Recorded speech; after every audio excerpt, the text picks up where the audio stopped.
Hello mga kausi, so for today's video ay i-review po tayo nitong ating nabili na cellphone na Realme C85.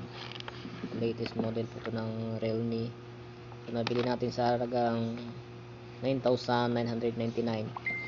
So bali nasa 10,000 na rin mga kausi. Ito po yung kanyang inclusion. So kasama po siyang yan, may libre siyang kanyang housing na clear, pero bumili na rin ako ng mas magandang housing para dyan. So ito Realme. Tapos so, ito yung ating unit. So nabuksan ko na rin to kanina. Buksan ko na rin to siya. Ayan siya mga kausi. Ayan. May na yan kasi open ko na yan kanina. So, ganyan lang yan. O yan. May misis na rin. So ano na po ito siya mga kausi. Bali 128 GB. 27, nakagamit na tayo ng 27 MB 0.9. So ang RAM niya is 12 plus 8. So bali 18 GB na yung kanyang RAM. Yan. So ganda siya gamitin mga kausi. Tapos yung camera niya napakalinaw. Malinaw yung camera niya. Yan. Yan. Linaw ng camera niya mga kausi. So sa phone style nga pala natin to nabili sa SM3C. Medyo tayo yan. So naka triple camera siya. Tsaka ganda ng kanyang flash. Ayan. So smooth. Check natin yung kanyang settings. Tingnan natin yung kanyang RAM, about phone, ayan. About device. Yan, C85 Realme. So 31.9 yung storage na nagamit plus 128 GB yung kanyang capacity. Tapos ito yung kanyang RAM 6.0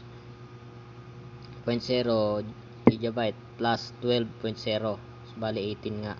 Ayan. So model RMX 556. Ayan. Realme C85.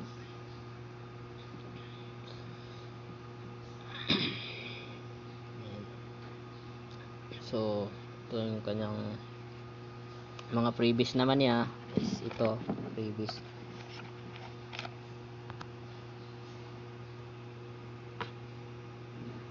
So, may kasama po siyang charger na siyempre hindi talaga mawala yung charger. So fast charger na rin po ito siya.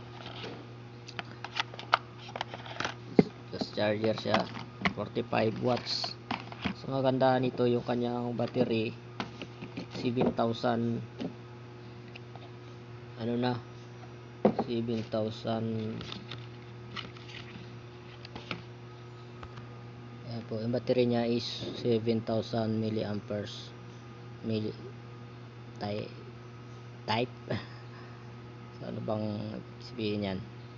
Basta sabi nung mas ang battery nito mas matagal malobak, sabi nung seller. So yan. Tapos saka mayroon siyang mga previous na ito.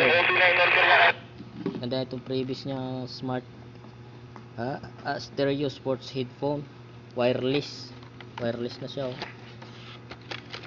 Ayan. Check natin yan ganda nga may kasamang charger, na charge din pala to. kanyang previous headphone na Bluetooth wireless. Yeah.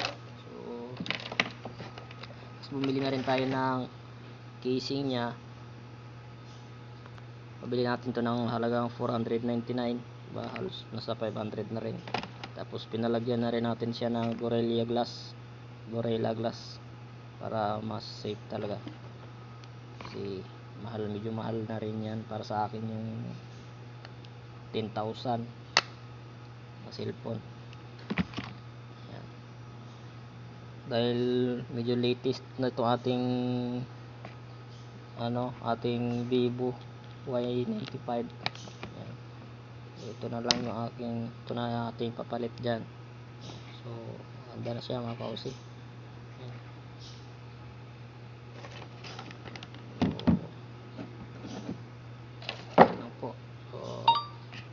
Thank you for watching.